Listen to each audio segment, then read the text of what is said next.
trade tensions between the United States and China are likely to have an adverse impact on global growth even if the threatened tariffs are never imposed.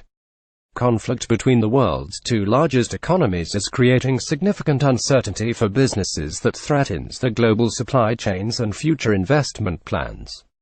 Senior U.S. officials have emphasized the tariffs are only a proposal at this stage and could be averted by a settlement between the two countries. But the disjunction between hardline rhetoric and aggressive tariff proposals on the one hand and reassurance to investors and businesses on the other has whipsawed the financial markets. Equity indices and commodity prices have alternated between sell-offs and rallies as traders try to estimate the probability tariffs will be imposed. In reality, the direct economic damage done by tariffs would be fairly small, though the impact on some firms and sectors would be more concentrated. Bilateral trade of around $700 billion between the two countries represents only a small percentage of the gross domestic production of the United States, $19 trillion, and China, $11 trillion.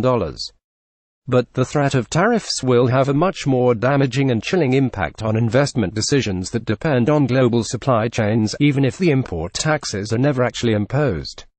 For multinational businesses considering the location of new manufacturing facility, the threat of tariffs is likely to cause at least an additional pause before the project is given the go-ahead.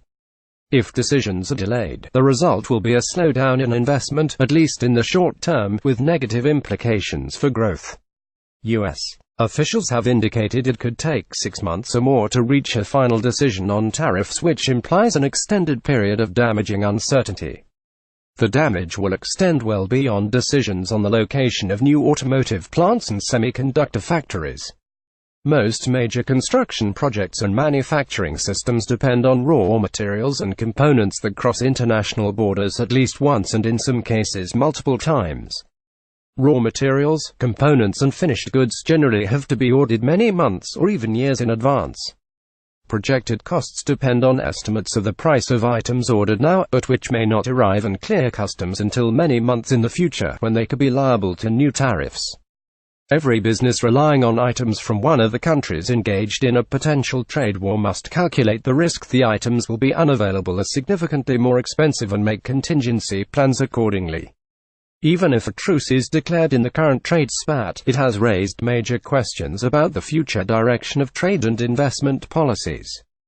Since 1947, the broad thrust of international economic policies has been towards greater openness to trade and investment, led by the United States. Successive rounds of trade negotiations have lowered average tariff barriers and tried to control non-tariff barriers on trade and investment to create a more predictable environment for business. Officials conducted 8 successful rounds of multinational trade negotiations between 1947 and 1994 under the General Agreement on Tariffs and Trade. In addition, there have been several ambitious attempts to liberalize regional trade, notably the European Union and the North American Free Trade Agreement, as well as a dense network of bilateral free trade agreements. Protectionism has never been far from the surface, but the broad trend has been in the direction of greater liberalization.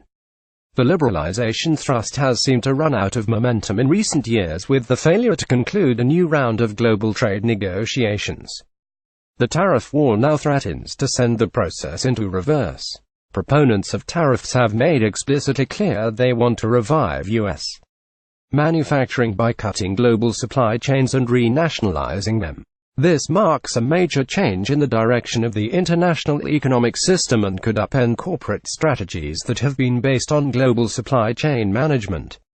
The results could leave hundreds of billions of dollars of foreign investments as stranded assets if multinationals are forced to reconfigure their supply networks.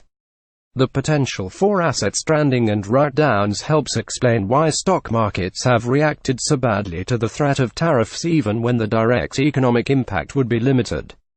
The threat of a trade war has injected an extra degree of uncertainty that will not necessarily be lifted even if the two sides reach a settlement. It comes at a time when Britain is withdrawing from the European Union and international sanctions are also proliferating and disrupting the operation of supply chains for energy and minerals. And there is no guarantee another tariff war will not break out in future over another issue.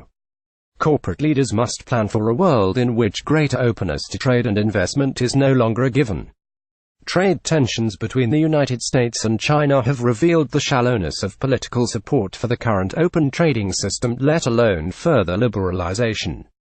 Whatever the merits of the current dispute, the threat of tariffs has injected a significant additional source of uncertainty into the global economy that is likely to inhibit investment and output growth. The tariff war is a sign the post-war project of trade liberalization is in deep trouble, and the impact could linger even if the United States and China can negotiate a truce. John Kemp is a Reuters market analyst. Copyright Thomson Reuters 2018.